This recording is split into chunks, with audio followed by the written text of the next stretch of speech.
اللہ نے زکوٰۃ فرض کی ہے تو زکوٰۃ نکالو۔ اب تو اتنے حالات ہیں کہ متوسط طبقہ بھی زکوٰۃ کا مستحق ہے، اپنے زکوٰۃ سے بڑھ کے نکالو، چونکہ زکوٰۃ دینے والا بخیلوں سے تو نکل جاتا ہے، لیکن سخیوں میں داخلہ اس سے اوپر کرے گا تو ہوتا ہے۔ 2,500 دے دیا نا 1,00,000 میں سے، تو باپ پہ بخیل کا لیبل نہیں لگے گا، لیکن سخی کا بھی نہیں لگے گا۔ اوپر 54 خرچ کر دو تو ایک سٹیپ آپ آ جائیں گے۔ سخی بن کے زندگی گزارو۔ لوگوں پہ خرچ کرنے کا مزہ بہت ہے، جوڑنے کے مزے سے زیادہ لگانے کا مزہ ہے۔ تو رمضان آ رہا ہے، خرچ کریں، زکوٰۃ سے بڑھ کر دیں۔ انتہائی ضرورت مند ہیں ہمارے لوگ۔ ابھی تو وہ جو سیلاب سے جو گھر گرے تھے ابھی تو وہ ہی نہیں بنے، کتنے ہزاروں لوگ بے گھر بیٹھے ہوئے ہیں۔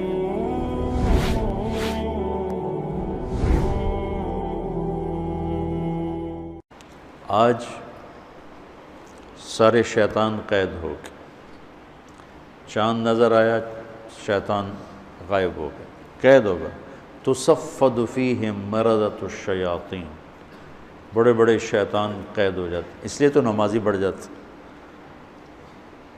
وہ پھر آہستہ آہستہ گھٹ جاتے ہیں کہ وہ ایمان کی اتنی طاقت نہیں ہوتی کہ وہ چل سکیں، لیکن ایک دفعہ جب وہ چھوٹتے ہیں شیطان سے تو سیدھے مسجد میں آتے ہیں۔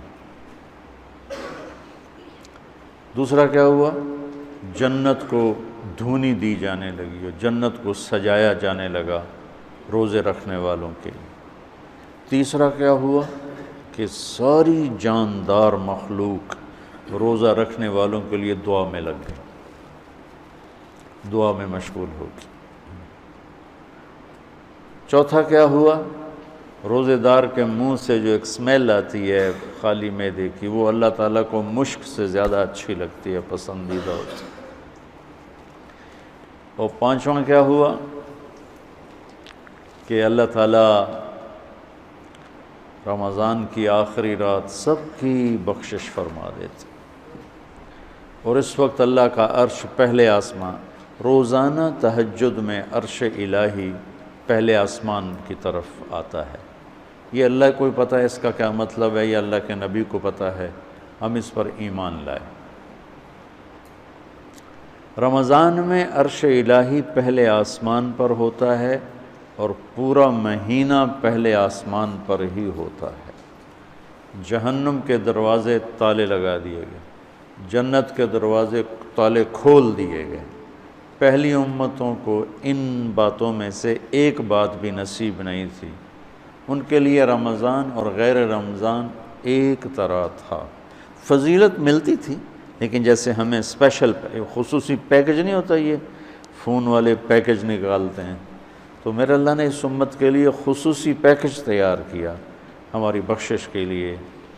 ہمیں رات کی نماز عطا فرمائی قرآن سننے کے لیے، چونکہ اللہ نے قرآن کو باقی رکھنا ہے۔ تورات، زبور، انجیل تو ٹیمپریری کتابیں تھیں، اس لیے وہ مٹ گئیں، ان کے ترجمے پائے جاتے ہیں۔